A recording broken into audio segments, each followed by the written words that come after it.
Hi hello నమస్తే welcome to my YouTube channel drama of life. అది మే నెల. ఢిల్లీలో ఎండలు మండిపోతున్నాయి. మండటెండలో ఒక వ్యక్తి రిక్షా నడుపుతున్నాడు. ఎండ తీవ్రంగా ఉండటం వల్ల దాని నుంచి తనని కాపాడుకోవటానికి వేడి గాలి తగలకుండా ఆ వ్యక్తి కళ్ళు కనపడేటట్టుగా బట్టను ముఖానికి చుట్టుకున్నాడు. అప్పుడే ఒక అమ్మాయి ఆ వ్యక్తి రిక్షా ఎక్కింది. ఆమె కూడా తన ముఖాన్ని స్కార్ఫ్తో కప్పుకొని ఉంది. ఆ మండుటెండలో ఆమెను కూర్చోబెట్టుకొని ఆ వ్యక్తి రిక్షా నడుపుతూ ఉన్నాడు. ఆ వ్యక్తికి బాగా దప్పిక వేస్తుంది. ఆ వ్యక్తి రిక్షాలో కూర్చున్న మహిళతో, మేడం 2 నిమిషాలు సమయం ఇస్తే నీళ్లు తాగి వస్తాను అని అడుగుతాడు. ఆ మహిళ సరే అని చెబుతుంది. ఆ వ్యక్తి రిక్షాను ఒక పక్కకు ఆపి నీళ్లు తాగటానికి వెళ్తాడు. ఆ రిక్షావాడు నీళ్లు తాగటానికి తన ముఖానికి కప్పి ఉన్న బట్టను తీస్తాడు. అదే సమయంలో రిక్షాలో కూర్చున్న మహిళ ఆ వ్యక్తిని చూసి ఆశ్చర్యపోతుంది. ఆమెకు నోటి నుంచి మాట రాదు, కంటి నుంచి కన్నీరు కారుస్తుంది. ఆమె ఆ రిక్షా నడిపే వ్యక్తిని గుర్తుపట్టింది. అతన్ని చూసి ఆమె చాలా బాధతో ఆందోళనకు గురవుతుంది. కానీ ఆమె అతనితో ఏమీ మాట్లాడదు. నీళ్లు తాగి వచ్చి ఆ వ్యక్తి మళ్ళీ తన ముఖాన్ని గుడ్డతో కప్పుకొని ఆ ఎండకి రిక్షా నడపటం మొదలు పెడతాడు. అప్పుడు రిక్షాలో కూర్చున్న మహిళ తన దగ్గర ఉన్న చిన్న గొడుగును తీసి అతనికి ఎండ తగలకుండగా పట్టుకుంటుంది. దీనివల్ల అతనికి ఆ ఎండ తీవ్రత తగ్గి కొంత సేద తీరినట్టు అనిపిస్తుంది. దీన్ని గమనించిన రిక్షావాడు, మేడం నాకు ఎండ తగలకుండా గొడుగు పట్టింది అని సంతోషపడతాడు. ఆ మహిళతో, మేడం మాకు ఇది అలవాటే, ఎల్లప్పుడూ ఈ ఎండలోనే పనిచేయాల్సి ఉంటుంది. నేను పేదవాణ్ణి, గతి లేక పొట్టకూటి కోసం ఎంత వేడి చలి వర్షం ఉన్నా మా పని మేము చేయాల్సిందే. మీరు ఎందుకు ఇబ్బంది పడుతున్నారు? దయచేసి మీ గొడుగును తొలగించండి. మీరు ప్రశాంతంగా కూర్చోండి. నాకేమీ ఇబ్బంది లేదు, నేను రిక్షా నడుపుకుంటాను అంటాడు. ఆ మహిళ అతని మాటలు వింటూ ఉంటుంది కానీ ఏ విధమైన సమాధానం చెప్పదు. గొడుగును అలాగే అతని తలపై ఉంచుతుంది. ఎంత చెప్పినా ఆమె వినకపోవటంతో అతను రిక్షా నడుపుతూ ముందుకు వెళ్తూ ఉంటాడు. కొద్దిసేపటికి గమ్యస్థానమైన ఢిల్లీ రైల్వే స్టేషన్కి చేరుకుంటారు. ఆ మహిళ రిక్షా దిగి అతనికి డబ్బులు ఇవ్వటానికి బ్యాగ్ తీస్తుంది. రిక్షా నడిపిన వ్యక్తి ఆమె సామాన్లు పట్టుకొని నిలబడి ఉంటాడు. ఆమె తన బ్యాగ్లో నుంచి డబ్బులు తీసి ఆ వ్యక్తికి ఇస్తూ తన ముఖానికి చుట్టుకున్న స్కార్ఫ్ని తీస్తుంది. ఆమెను చూసిన రిక్షా నడిపే వ్యక్తి తలపై పిడుగు పడ్డట్టు అవుతుంది. ఎంతో ఆశ్చర్యానికి లోనవుతాడు. ఆమెను చూసి ఏడ్చేస్తాడు. అతను ఏడవటం చూసిన ఆ మహిళ కూడా ఏడవటం ప్రారంభిస్తుంది. అక్కడ స్టేషన్లో ఉన్న ప్రయాణికులందరూ వాళ్ళను అలా చూసి నిర్ఘాంతపోతారు. ఈ రిక్షా నడిపే వ్యక్తి ఈ మేడంని ట్రైన్ ఎక్కించటానికి రిక్షాలో తీసుకొచ్చాడు. వీళ్ళ మధ్య ఏం జరిగింది? ఆమెను చూస్తూ రిక్షావాడు ఎందుకు ఏడుస్తున్నాడు? రిక్షావాడు ఏడవటం చూసి ఆమె ఎందుకంత దారుణంగా వెక్కిళ్ళు పట్టి మరీ ఏడుస్తుంది అని అక్కడ ఉన్న వాళ్ళకి ఏం జరుగుతుందో ఎవ్వరికీ అర్థం కావటం లేదు. ఎవ్వరూ ధైర్యం చేసి అడగలేకపోతున్నారు. వాళ్ళంతా చాలా ఆశ్చర్యకరంగా ఇద్దరిని గమనిస్తూ ఉన్నారు. వీళ్ళిద్దరూ ఒకరికి ఒకరు పరిచయస్తులా, లేక ఇప్పుడే కలిశారా? మరి ఇప్పుడే కలిస్తే ఇంతగా ఎందుకు వీళ్ళు ఏడుస్తున్నారు? వాళ్ళ మధ్య సంబంధం ఏంటి? వాళ్ళు ఒకరికి ఒకరు ఏమవుతారు అంటే, ఉత్తరప్రదేశ్లోని అజగన్ జిల్లాలో ఒక గ్రామంలో ఉండే ఒక రైతు. అతని పేరు నారాయణ. అతనికి 4 కూతుర్లు. పెద్ద కూతురు పేరు ప్రియ. చదువుల్లో ముందుండే అమ్మాయి. ఈ సంవత్సరమే ఆమెకు గ్రాడ్యుయేషన్ కూడా పూర్తయింది. బాగా చదువుకొని ఒక పెద్ద ఉద్యోగం సంపాదించటం ఆమె కల. ఆ ఉద్దేశంతోనే ఆమె ఎల్లప్పుడూ తన తండ్రితో, నాకు తొందరగా పెళ్లి చేయొద్దండి, నేను ఇంకా చదివేది ఉంది, జీవితంలో సాధించేది ఉంది అని చెబుతూ ఉండేది. కానీ ఆ తండ్రి చాలా ఆందోళన చెందేవాడు. ఎందుకంటే తనకి 4 ఆడపిల్లలు. వాళ్లకు తొందరగా పెళ్లి చేయకపోతే చుట్టుపక్కల వాళ్ళు మరియు బంధువులు అతన్ని లేనిపోని మాటలు అంటారు. అందుకే అతను తన పెద్ద కూతురైన ప్రియా కోసం సంబంధాలు చూడటం మొదలు పెడతాడు. వాళ్ళ ఊరికి దగ్గరలోనే వేరే గ్రామంలో ఉండే ఒక అబ్బాయితో తన కూతురికి సంబంధం కుదుర్చుకుంటాడు. అతని పేరు అజయ్. అతను అంత ఎక్కువ ఏమీ చదువుకోలేదు కానీ ఒక ప్రైవేట్ కంపెనీలో చిన్న ఉద్యోగం చేస్తున్నాడు. వాళ్ళకి గ్రామంలో కొద్దో గొప్పో పొలం కూడా ఉంది. చూడటానికి ఎంతో తెలివైన, చలాకీగా ఉండే వ్యక్తిలా కనబడతాడు అజయ్. నారాయణకు అజయ్ బాగా నచ్చుతాడు. అతని ఫోటో తీసుకుని ఇంటికి వస్తాడు నారాయణ. తన భార్యకి మరియు కూతురు ప్రియాకు ఆ ఫోటో చూపిస్తాడు. ప్రియాకు కూడా అజయ్ నచ్చుతాడు. కానీ ప్రియా ముందుకు వచ్చి, నాన్న, ఇంకా కొద్ది రోజులు ఆగి ఉంటే బాగుండేది. నేను కాంపిటేటివ్ ఎగ్జామ్స్కి ప్రిపేర్ అవుతున్నాను. నాకు ఒక్కసారి అవకాశం ఇవ్వండి అంటుంది. చూడు తల్లి, జీవితంలో ఎప్పుడైనా చదువుకోవచ్చు, కానీ నీ వయసు అయిపోతుంది. ఒక్కసారి ఆలోచించు. నీ తర్వాత ఇంకా 3 ఆడపిల్లలకి నేను పెళ్లి చేయాలి. ఇప్పుడు సమయానికి నీ పెళ్లి నేను చేయలేకపోతే వాళ్ళ పెళ్ళిళ్ళు కూడా ఆలస్యమవుతాయి. ఊర్లో అందరూ నానా మాటలు అంటారు. అందుకే ఏ సమయానికి జరగాల్సిన ముచ్చట ఆ సమయంలో జరిగిపోవాలి. నువ్వు పెళ్లి చేసుకో, ఆ తర్వాత నువ్వు చేయాల్సింది చెయ్యి, ఏ ఇబ్బంది ఉండదు అంటాడు నారాయణ. ప్రియా పెళ్లికి ఒప్పుకుంటుంది. అజయ్ మరియు ప్రియా పెళ్లి అంగరంగ వైభవంగా జరుగుతుంది. ప్రియా అత్తారింట్లో అడుగుపెట్టినప్పుడు గదిలో ఆమెను చూసి అజయ్ తన్మయత్వంలో మునిగిపోతాడు. ఎందుకంటే ప్రియా చాలా అందంగా ఉంటుంది. ఆమెను చూసి అజయ్ చాలా సంతోషపడతాడు.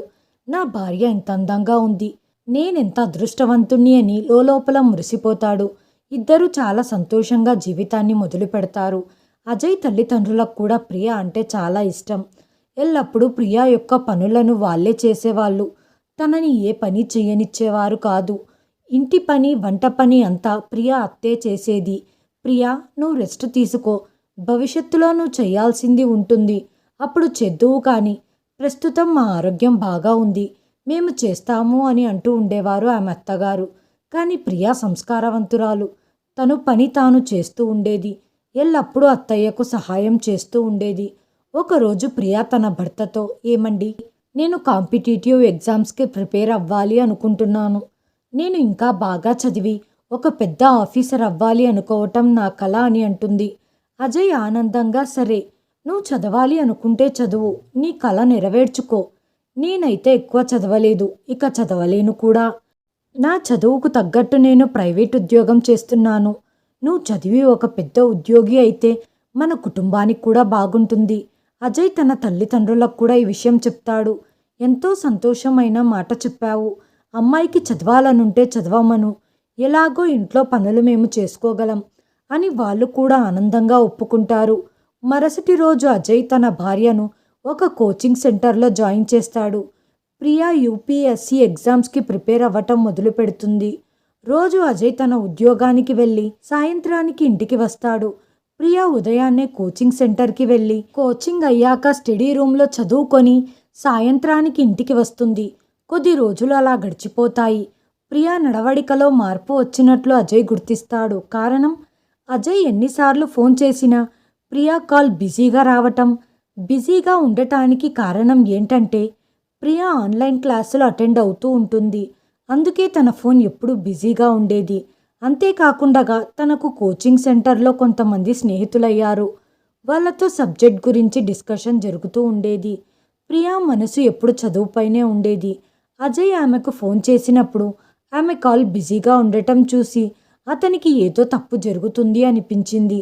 1-2 సార్లు కాదు, చాలాసార్లు ప్రియాకు కాల్ చేసినా బిజీ అనే వచ్చేది. అందుకే ఆమె చదువుతో పాటు ఇంకెవరితోనో సంబంధం పెట్టుకుంది అని అజయ్కి అనుమానం వచ్చింది.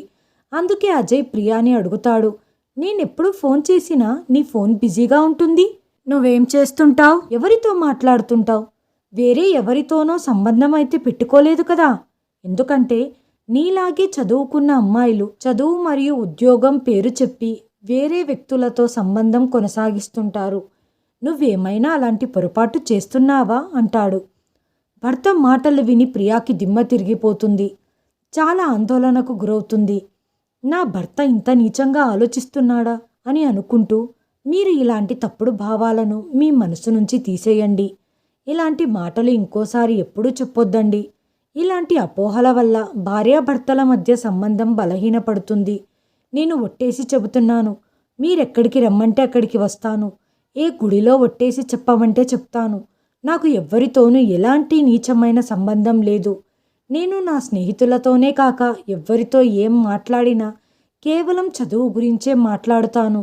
వాళ్ళతో మాట్లాడి నా డౌట్స్ని క్లియర్ చేసుకుంటూ ఉంటాను. అంతేకాకుండా నేను ఆన్లైన్ క్లాస్ అటెండ్ అవుతుంటాను. దానివల్ల నా ఫోన్ ఎప్పుడూ బిజీగా ఉంటుంది. దీన్ని మీరు తప్పుగా అర్థం చేసుకుంటున్నారు. దయచేసి నాకు వేరే వాళ్ళతో సంబంధం ఉంది అని ఆలోచించొద్దు అని అంటుంది. సాధారణంగా మనిషి మనసులో ఒక అనుమానం మొదలైతే అది రాను రాను భయంకరమైన రూపం దాల్చుతుంది. అజయ్తో కూడా అలాగే జరిగింది. ఆమె ఎన్ని చెప్పినా అజయ్ వాటిని నమ్మటం లేదు. ఆయన మనసులో ఈమె తప్పకుండా ఎవరితోనో సంబంధం పెట్టుకుంది, అతనితోనే ఎల్లప్పుడూ మాట్లాడుతూ ఉంటుంది అని ఆలోచనలోనే ఉన్నాడు. ఒకరోజు అజయ్ సాయంత్రం ఇంటికి రాకముందు చాలాసార్లు ప్రియాకి ఫోన్ చేశాడు. ఎన్నిసార్లు ఫోన్ చేసినా తన ఫోన్ ఎంగేజ్ వచ్చింది.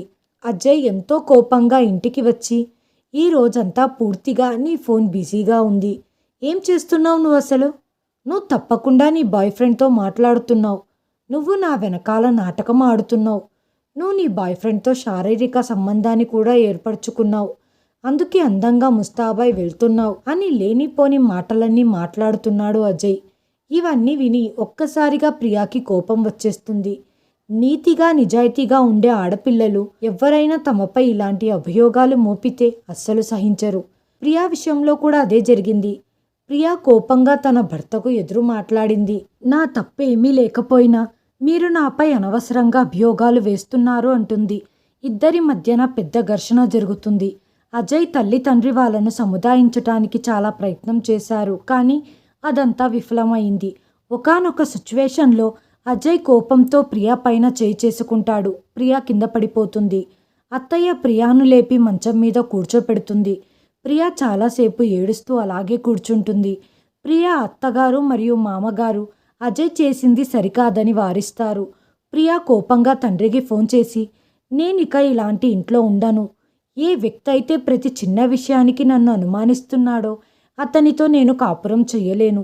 భార్యాభర్తల సంబంధం అంటే ఒకరినొకరు అర్థం చేసుకోవాలి, ప్రతి విషయంలోనూ సహకరించాలి, ఒకరిపై ఒకరికి నమ్మకం ఉండాలి.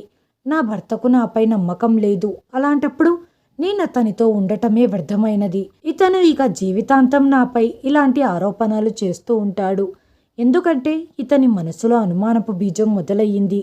అది ఇప్పుడు మహావృక్షంగా మారింది. దీన్ని ఎవ్వరూ పెక్కలించలేరు. నేను ఎంత పవిత్రంగా ఉన్నప్పటికీ ఈయన నాపై అనుమానపడటం మానడు. నేను ఈ వ్యక్తితో ఉండలేను, నన్ను తీసుకెళ్ళండి అని చెబుతుంది. ప్రియా తండ్రి నారాయణ అమ్మాయిని సముదాయించటానికి చాలా ప్రయత్నిస్తారు. ప్రియా అత్తామామలు కూడా సర్ది చెబుతారు. అజయ్ చేసింది తప్పు, మేము వాణ్ణి దండిస్తాము, నువ్వు పొరపాటున కూడా ఎలాంటి నిర్ణయం తీసుకోవద్దు, నువ్వు చదువుకున్న దానివి, నిర్ణయం తీసుకునే ముందు 1కి 100 సార్లు ఆలోచించు, మీరు జీవితాన్ని ఇంకా చూడాల్సి ఉంది, నాశనం చేసుకోవద్దు అని చెబుతారు. కానీ ప్రియా ఎవరు చెప్పినా వినే పరిస్థితులలో లేదు. తను తన తండ్రితో నేనిక ఇంటికి వచ్చేస్తున్నాను, ఇక ఇతనితో జీవించలేను అని కటువుగా చెప్పి ఫోన్ కట్ చేస్తుంది. ప్రియా తన సామాన్లన్నీ సర్దుకొని పుట్టింటికి వెళ్ళిపోతుంది. పుట్టింటికి వెళ్ళిన ప్రియా జరిగిందంతా తన తల్లిదండ్రులకు చెబుతుంది. వాళ్ళు ఎంతో బాధపడతారు. వాళ్ళు ప్రియాతో, తల్లి, సంసారంలో ఇవన్నీ సర్వసాధారణం, భార్యాభర్తల మధ్య ఇలాంటి చిన్న చిన్న గొడవలు జరుగుతూ ఉంటాయి, వాటిని ఆసరాగా తీసుకొని జీవితాన్ని నాశనం చేసుకోవద్దు. నీ భర్త చేసింది సరైనదని మేము చెప్పట్లేదు, అతనికి భార్యపై ఇలా అనుమానం రాకూడదు, జరిగిన దానిలో తప్పు అతనిది ఉంది, నీది ఉంది, ఇంత చిన్న విషయానికి నువ్వు వచ్చేశావు అని తల్లిదండ్రులు ఎంత సముదాయించినా ప్రియా వాళ్ళ మాటను అస్సలు వినలేదు. నేను అతనితో ఉండను, ఇక అక్కడికి వెళ్ళను అంటూ అతన్ని వదిలేసి తల్లిదండ్రులతోనే ఉండటం మొదలు పెడుతుంది. తను తన తల్లిదండ్రులతో ఉంటూ కొద్ది రోజులకి కోచింగ్ సెంటర్లో జాయిన్ అవుతుంది. తన యూపీఎస్సీ ప్రిపరేషన్స్ మొదలు పెడుతుంది మరియు విడాకుల కాగితాన్ని తన భర్తకు పంపిస్తుంది. అజయ్ కోపంగా ఏవైతే చెప్పాడో అవన్నీ అతని మనసులో ఇంకా అలాగే ఉన్నాయి. వాటిని తలుచుకొని నేను తప్పు చేసినట్టున్నాను, ప్రియాను తీసుకొద్దామని ఆలోచన తన మదిలోకి రాగానే ప్రియా పంపిన విడాకుల కాగితాలు ఇంటికి చేరుతాయి. వాటిని చూడగానే అజయ్కి ఎక్కడ లేని కోపం వస్తుంది. ఏమీ ఆలోచించకుండగా ఆ విడాకుల కాగితాలపై సంతకం పెట్టి పంపించేస్తాడు. 2-3 వాయిదాలు కోర్టులో జరుగుతుంది. ఇద్దరికీ విడాకులు మంజూరైపోతాయి. కానీ విడాకుల సందర్భంగా భరణం కింద చాలా డబ్బు ప్రియాకు ఇవ్వాల్సి ఉంటుంది. కానీ అతని దగ్గర డబ్బు లేకపోవటంతో అతని పేరు మీద ఉన్న కొద్ది భూమిని అమ్మి ప్రియాకి భరణం కింద డబ్బును చెల్లిస్తాడు. ప్రియాకైతే భరణం కింద డబ్బులు అందాయి, కానీ అజయ్ పరిస్థితి దారుణంగా తయారవుతుంది. అజయ్ దగ్గర అసలు డబ్బులేమీ మిగల్లేదు. అతను చేసే చిన్న ఉద్యోగంతో వచ్చే జీతంతోనే ఇంటి ఖర్చులు జరగవలసి ఉంది. అతను చాలా ఆందోళనకు గురవుతాడు. అజయ్ తన తల్లిదండ్రులకు నేను ఢిల్లీ వెళ్ళి అక్కడ ఉద్యోగం చేసి డబ్బు సంపాదించి తిరిగి వస్తాను అని చెప్పి ఢిల్లీకి బయలుదేరి వెళ్తాడు. ప్రియా కోచింగ్ సెంటర్లో చాలా కష్టపడి చదువుతూ ఉంటుంది. కానీ ప్రియా తల్లిదండ్రులు మాత్రం జరిగిందేదో జరిగిపోయింది, నీకు ఇంకొక పెళ్లి చేస్తాం, చేసుకో, నీ జీవితం ఇంకా ఉంది, ఒక్కదానివే ఎవరి ఆసరా లేకుండా జీవించలేవు అని చాలాసార్లు చెప్పటం జరుగుతుంది. అప్పుడు ప్రియా, నేనిక జీవితంలో ఎవరిని పెళ్లి చేసుకోను, మీరు చెప్పినట్టు నేను ఇంకొకరిని పెళ్లి చేసుకున్నా వాళ్ళు కూడా ఇలా చెయ్యరని గ్యారెంటీ ఏముంది, నాకిప్పుడు జీవితంలో ఒకే ఒక లక్ష్యం ఉంది, కష్టపడి చదివి ఉన్నతమైన అధికారి అవ్వాలని, దయచేసి నాకు అడ్డు చెప్పొద్దండి అంటూ ప్రియా తన చదువును సాగిస్తుంది. 1-2 సార్లు తను విఫలమైనప్పటికీ 3వసారి గట్టిగా ప్రయత్నించి విజయం సాధిస్తుంది. తను IASకి సెలెక్ట్ అవుతుంది. తన ఇంట్లో వాళ్ళందరూ చాలా సంతోషపడతారు. ఊరంతా పండగ వాతావరణం నెలకొంటుంది. ఒక పెద్ద సభను ఏర్పాటు చేసి ఆమెకు సన్మానం చేశారు. అందరికీ స్వీట్లు పంచటం జరుగుతుంది. ఊర్లో వారందరూ కూడా చాలా ఆనందిస్తారు. ఎందుకంటే తమ ఊరి అమ్మాయి కలెక్టర్ అయిందంటే వారికి కూడా ఎంతో గర్వంగా ఉంటుంది. చివరికి ప్రియా ట్రైనింగ్ వెళ్ళే సమయం ఆసన్నమవుతుంది. ప్రియా తన తల్లిదండ్రుల దగ్గర ఆశీర్వాదం తీసుకుంటూ, అమ్మా, నేను తిరిగి వచ్చాక నా మొదటి బాధ్యతగా చెల్లెళ్లను చూసుకోవటం, వాళ్ళు ఎంత చదువుతాను అంటే అంత చదివిస్తాను, వాళ్ళ పెళ్ళిళ్ళు కూడా నేనే చేస్తాను, ఇక నా పెళ్లి గురించి మీరేమీ మాట్లాడొద్దు అని అంటుంది. ప్రియా మాటలు విని తల్లిదండ్రుల కళ్ళల్లో కన్నీరు కారుతాయి. తల్లిదండ్రుల మనసులో ఒకే బాధ ఉంటుంది. తమ కూతురు ఒక పెద్ద అధికారి అయితే అయ్యింది, కానీ జీవితాంతం ఒంటరిగా ఎలా జీవించగలదు అని బాధపడుతుంటారు. ప్రియా తల్లిదండ్రుల ఆశీర్వాదంతో ట్రైనింగ్ బయలుదేరి వెళ్తుంది. అజగఢ్ నుంచి ఢిల్లీకి బస్లో వెళ్తుంది. ఢిల్లీ బస్టాండ్లో తను రైల్వే స్టేషన్ వెళ్ళటానికి రిక్షా కోసం నిలబడి ఉంటుంది. చాలా వేడిగా ఉండటం వల్ల ముఖానికి స్కార్ఫ్ చుడుతుంది. ఎంతోమంది రిక్షా వాళ్ళను అడుగుతుంది, నేను రైల్వే స్టేషన్కి వెళ్ళాలి అని.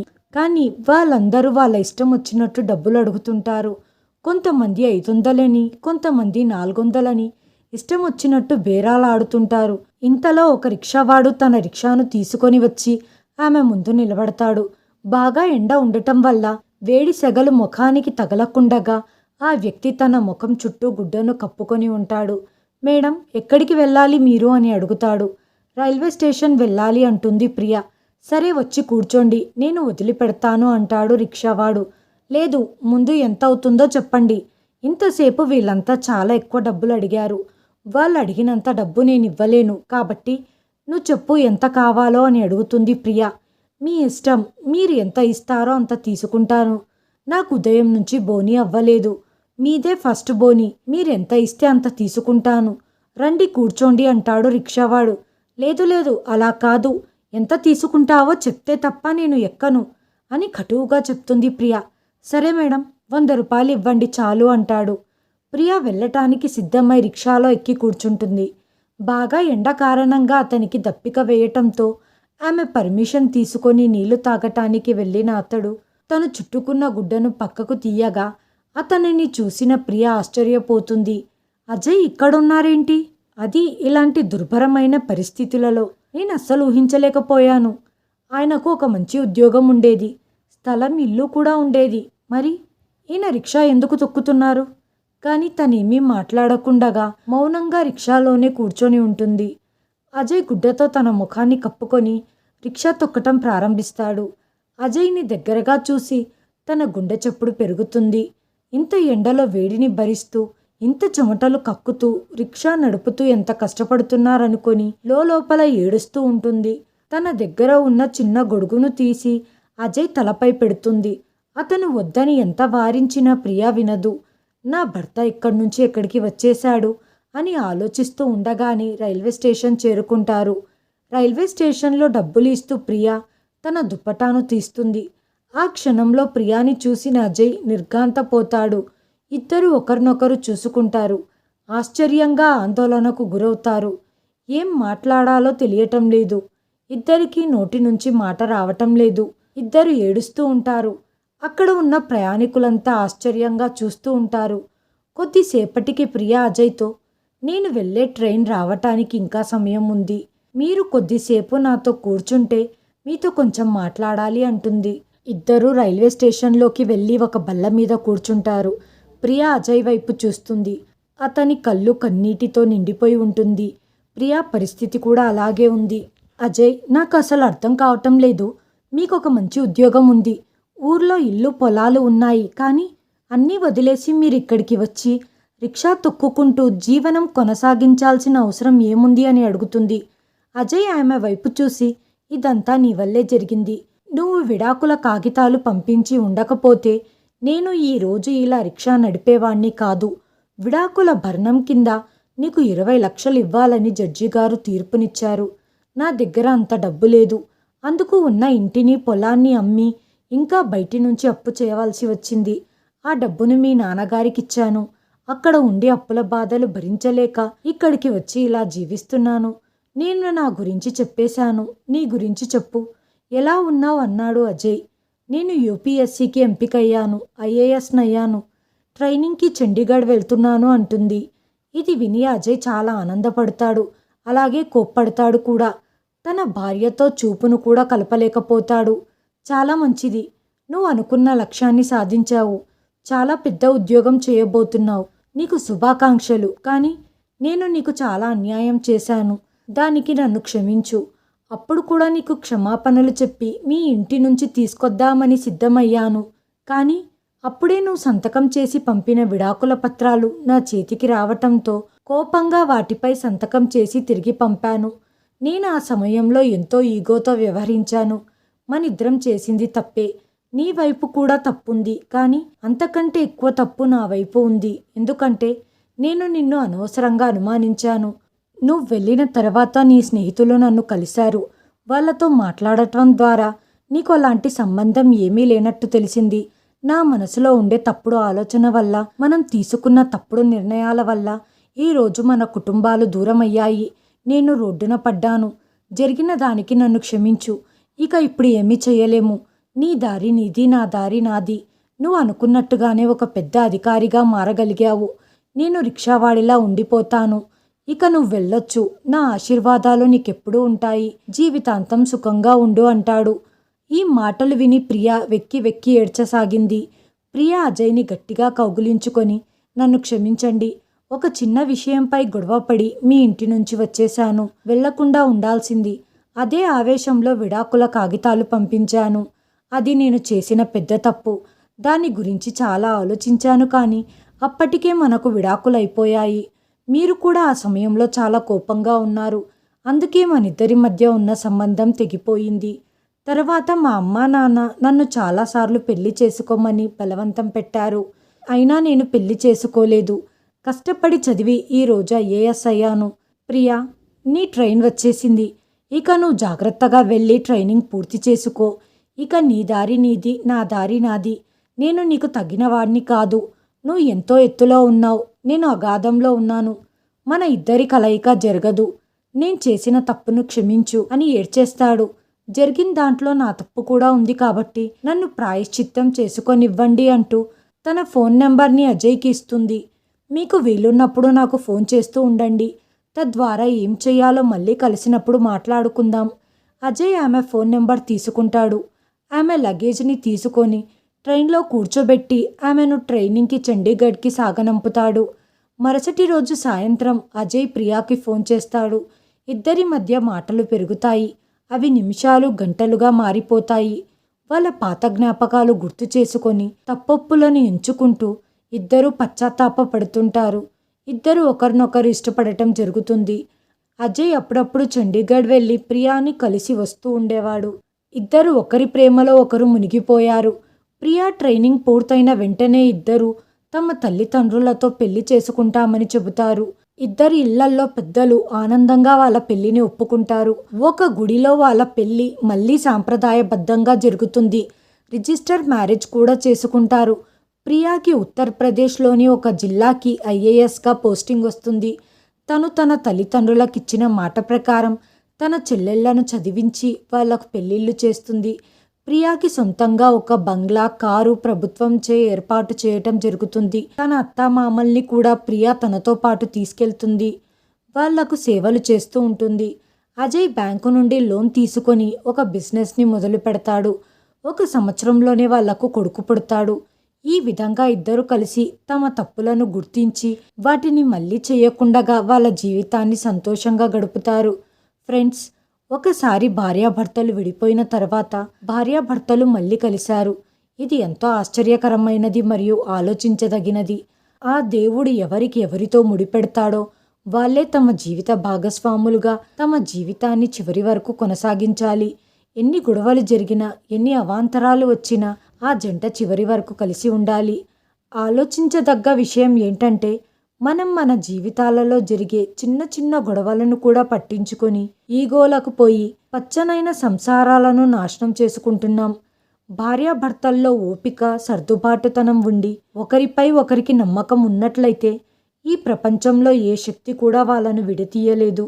ఎటువంటి సమస్యకైనా పరిష్కారం ఉంటుంది. కాబట్టి విఘ్నతతో ఆలోచించి నిర్ణయం తీసుకోవటం వల్ల జీవితాలు సంతోషాలతో ఉంటాయి. హాయ్ ఫ్రెండ్స్, ఈ వీడియోను చివరి వరకు చూసినందుకు ధన్యవాదాలు. ప్లీజ్ సబ్స్క్రైబ్ చేయండి, లైక్ చేయండి, షేర్ చేయండి, కామెంట్ చేయండి. Thanks for watching.